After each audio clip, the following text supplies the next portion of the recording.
Salut les filles, je vous retrouve dans une nouvelle vidéo, une première vidéo FAQ, enfin j'ai appelé ça comme ça mais je savais pas trop quel nom lui donner. Il y a quelques semaines, j'ai dépassé la fameuse barre des 1000 abonnés sur YouTube et je m'étais dit il y a quelques temps, le jour où je passe les 1000 abonnés, je proposerai peut-être une vidéo de type FAQ ou Q&A, on appelle ça aussi comme ça, en vous laissant me poser des questions en parallèle sur Instagram et de vous répondre ici pour que vous appreniez à me connaître un petit peu plus. Bon, alors rien de très intime et personnel. Après, j'ai la chance d'avoir une communauté, que ce soit sur Instagram ou ici, très bienveillante et très saine et très gentille. Donc j'ai eu aucune question gênante, hein, mais si ça avait été le cas, j'aurais fait le tri de toute façon. Donc j'en ai sélectionné quelques-unes pour pas que la vidéo soit trop longue. Et puis je vais vous répondre tout simplement ici. Ce sera pas une vidéo très rythmée et très dynamique, mais j'espère que ça vous permettra d'en apprendre un petit peu plus sur moi. Une question qui est d'ailleurs revenue plusieurs fois, comment as-tu franchi le pas de te lancer? Donc je suppose que c'est me lancer sur Instagram, l'ouverture de ma chaîne YouTube, mon blog, etc. Alors j'en avais parlé un petit peu sur Instagram déjà. Ça a été un peu un concours de circonstances avec le fameux Covid et le premier confinement. Pour vous resituer, je bossais donc dans le digital en tant que chef de projet. Auparavant, j'étais en CDI en entreprise et ça faisait quand même quelques temps que j'avais en tête de travailler pour moi. Je pense que je suis pas forcément faite pour être managée, du moins j'ai eu de mauvaises expériences en management et du coup c'est vrai que ça me faisait un peu rêver de bosser pour moi, de me mettre en freelance, mais je savais pas vraiment pour quoi faire. Et puis j'avais peur aussi d'idéaliser un peu le truc. Et en parallèle de ça, j'ai toujours eu l'envie de créer un blog. Et donc ça a continué, j'étais toujours pas épanouie en entreprise. Et pour en revenir aux mauvaises expériences dans mes anciens boulots, c'est vrai que j'étais pas épanouie dans ce que je faisais, j'étais pas épanouie quand j'allais de me lever le matin, quoi, d'aller bosser. Et donc ça continue de me trotter. Et donc j'ai suivi un bilan de compétences qui s'appelle Switch. C'est un peu différent d'un bilan de compétences parce que ça se passe en communauté, on est une promo. Alors moi je l'ai fait physiquement, mais vous pouvez aussi le faire à distance. Je pense que d'ailleurs depuis 1 an c'est uniquement à distance. Ça a un certain coût, mais je ne regrette absolument pas de l'avoir fait puisque c'est vraiment ça qui m'a fait sauter le pas et quitter mon CDI. C'est étalé sur plusieurs mois, je crois 2 ou 3 mois. Et vous avez des exercices vraiment de développement personnel à faire tous les jours chez vous. Et vous avez des séances en semaine et le week-end avec votre promo. C'est assez intense parce que je me souviens que je bossais jusqu'à 19h. Et à 19h, alors c'est pas du tout tous les soirs, hein, il y a des dates fixées, mais à 19h, j'allais chez Switch, donc rejoindre ma promo pour la soirée. Donc c'était de 19h à 22h, 22h30.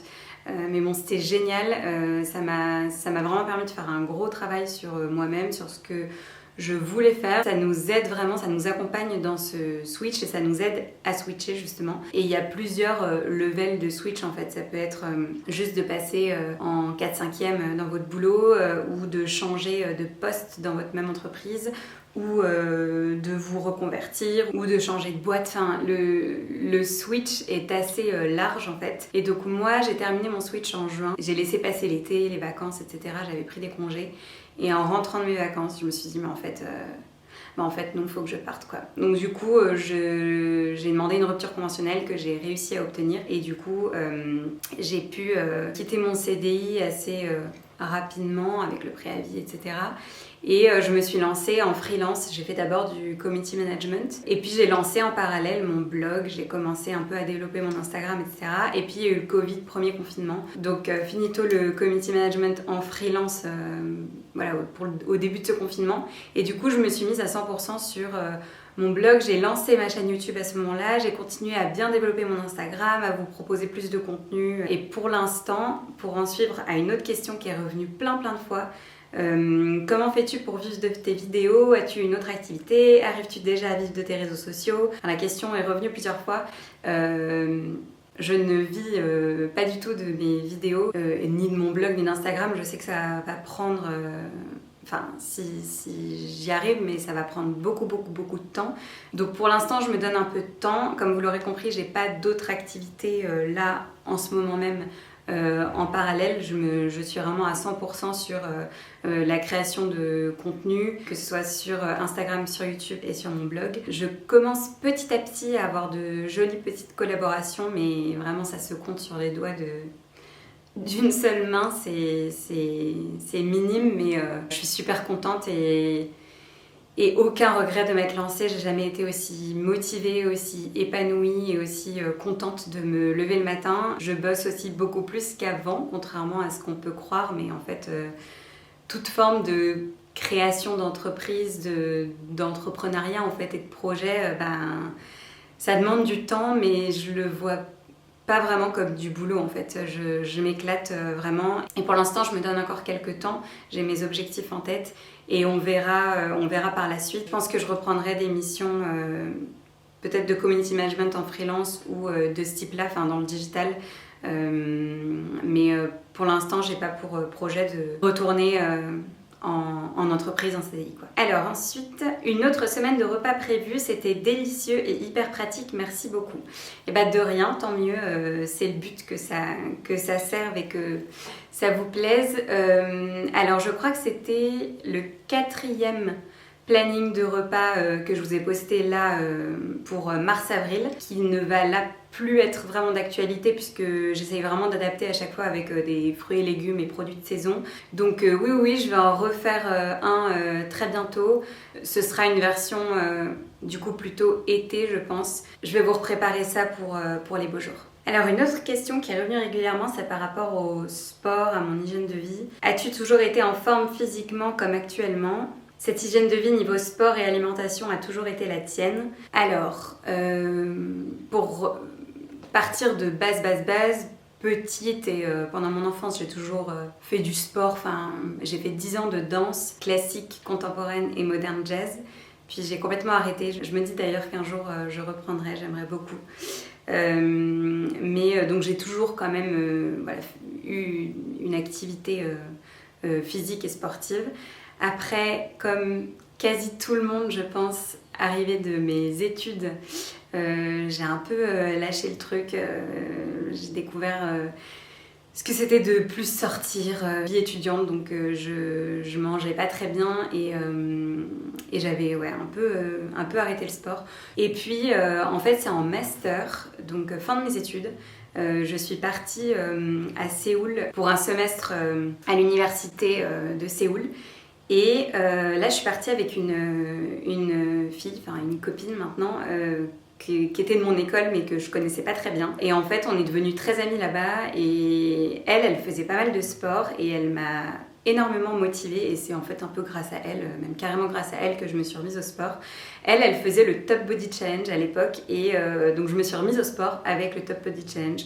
Donc ça peut paraître un peu cliché mais c'est vraiment ça qui m'a remise en forme. Enfin, j'ai vu mon corps se redessiner complètement, se muscler.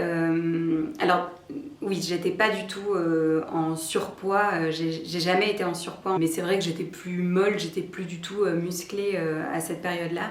Et là, je me suis vraiment redessinée, remusclée. Donc je l'ai fait en fait tout le long de ce séjour à Séoul, j'ai fait le Top Body Challenge. Et puis, en fait, c'est devenu une habitude de faire du sport. Ça a vraiment commencé à faire partie de mon quotidien et un peu à ce moment-là aussi que j'ai commencé à beaucoup suivre les vidéos de youtubeuses beauté et sport et donc à suivre des séances gratuites sur YouTube. Donc je me faisais mon petit planning. C'est là aussi que j'ai découvert Sissi Mua qui à l'époque faisait ses vidéos de sport dans sa chambre, mais elle faisait déjà plein de séances trop bien. Elle a lancé aussi ses différents programmes Bikini avec Sissi, donc je les suivais. Et depuis ça, j'ai jamais arrêté et j'ai toujours continué de faire 4 à 5 fois par semaine. Alors c'est pas toujours très intense, parfois ce sont des séances de yoga plus douces et c'est aussi comme ça que j'ai créé ma propre discipline qui est le YoFit, qui est un mélange de yoga et de fitness. parce que je me suis rendu compte que c'est ce que j'aimais en fait. J'aime autant les exercices de fitness que les séances de yoga.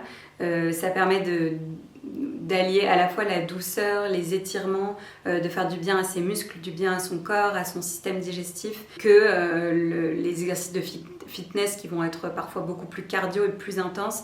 Et je trouve que ce mix des deux, j'avais un peu du mal à le retrouver en fait. Donc aujourd'hui, parce que ça c'est une autre question qui m'a été posée, où trouves-tu ton inspiration pour construire les séances de YoFit? Je construis mes séances comme ça en suivant donc beaucoup de vidéos sur YouTube. Avant le confinement, j'allais aussi à la salle. Pour celles qui connaissent, j'étais inscrite à ClassPass qui me permettait de tester plein de salles de sport différentes.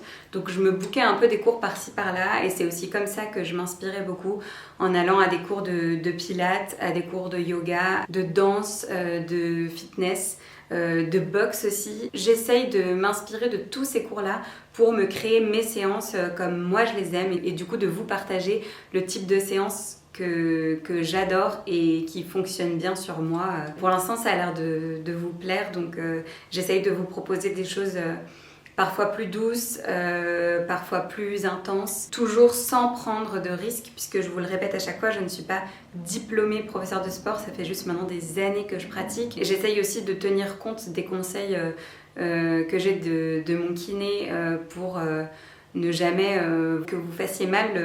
Et quand on me pose des questions précises sur des postures ou des positions ou des choses à faire, je vous oriente toujours soit vers un vrai coach sportif, soit de demander conseil à votre médecin ou à votre kiné.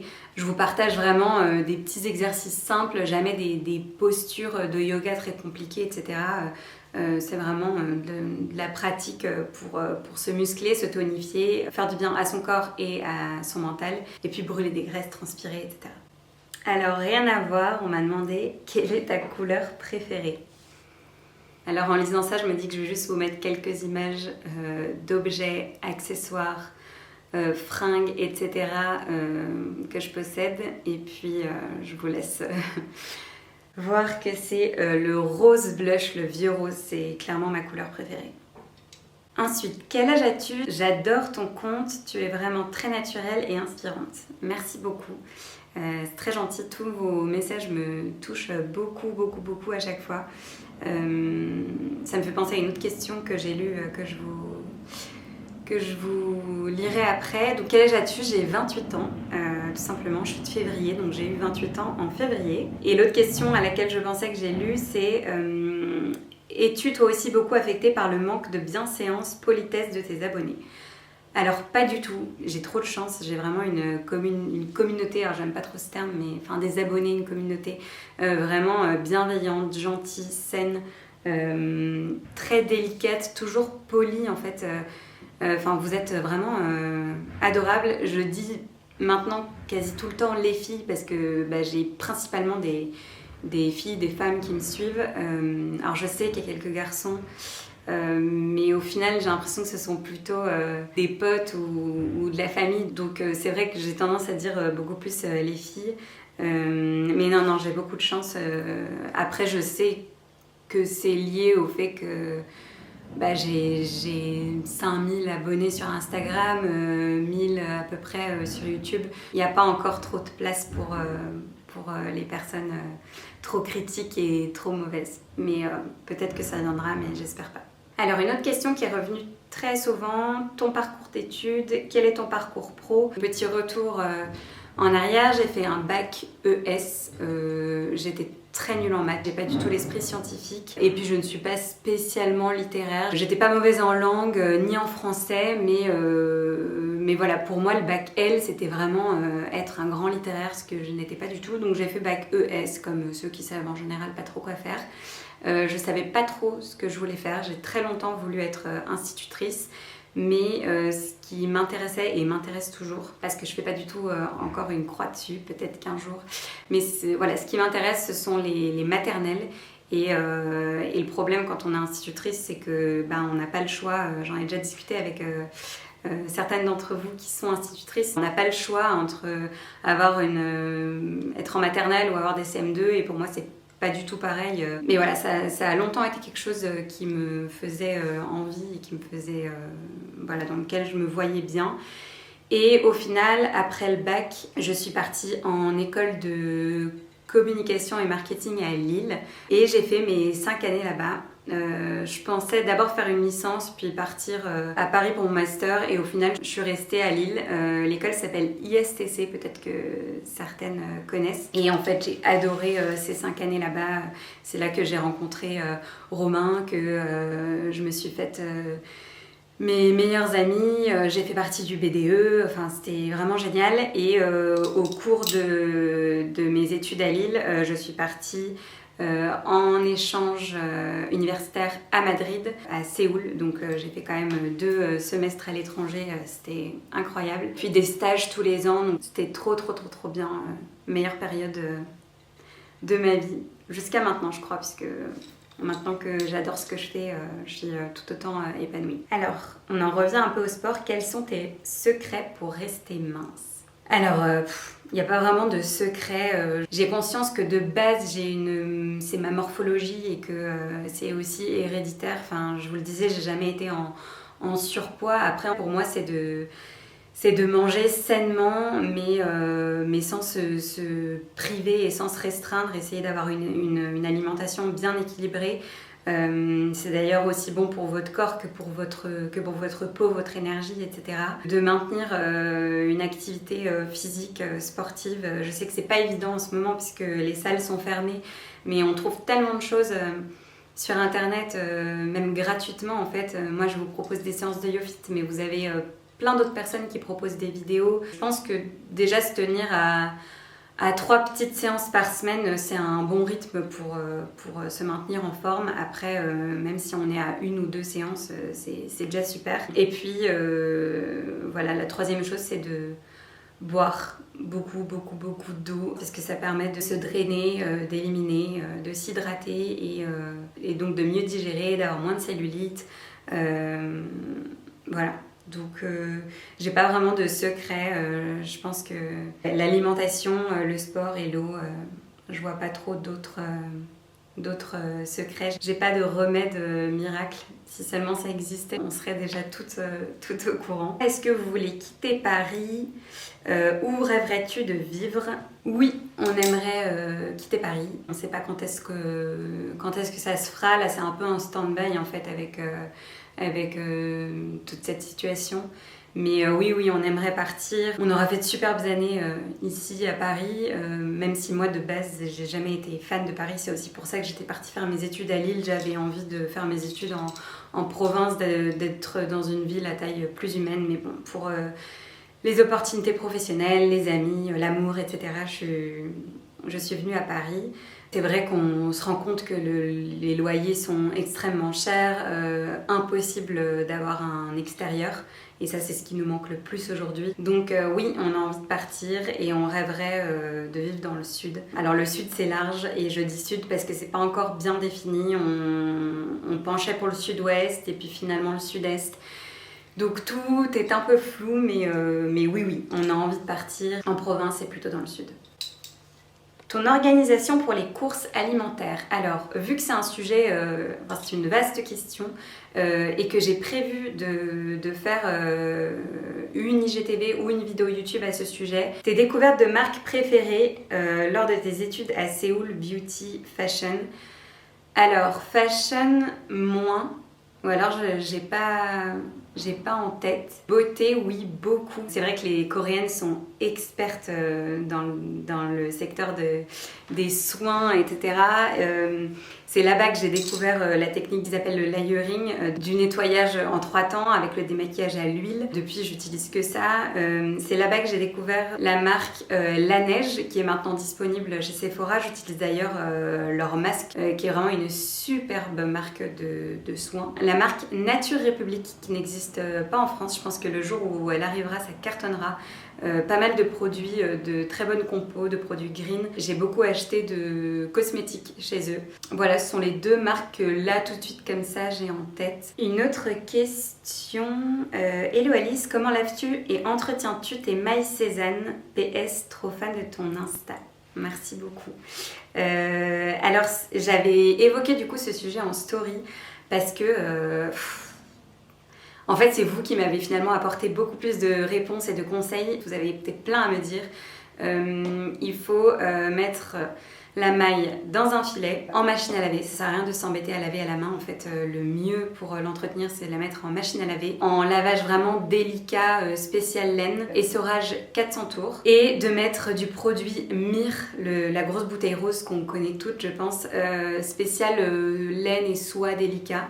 Voilà, d'en mettre vraiment une noisette. Et après, de l'étendre bien à plat sur le tankerville, limite sur une serviette. Donc voilà les conseils que j'ai eus. J'ai pas du coup encore testé, mais je vais le faire, je vous fais complètement confiance.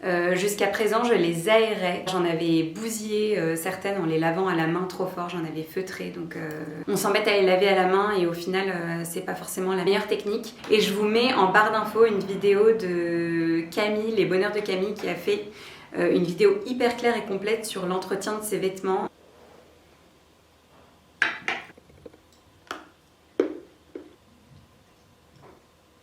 Donc je suis désolée, ma batterie a coupé.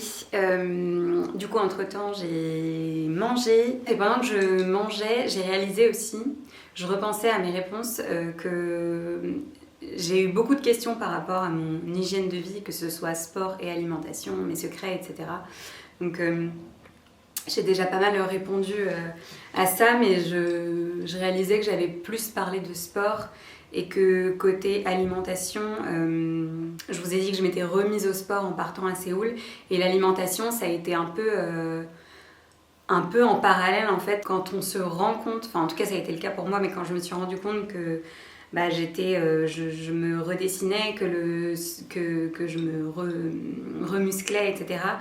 Et que on se motive 3 à 4 fois par semaine pour faire sa séance de sport, on n'a pas envie d'aller tout bousiller en allant se bourrer de sucre et de mauvaises choses.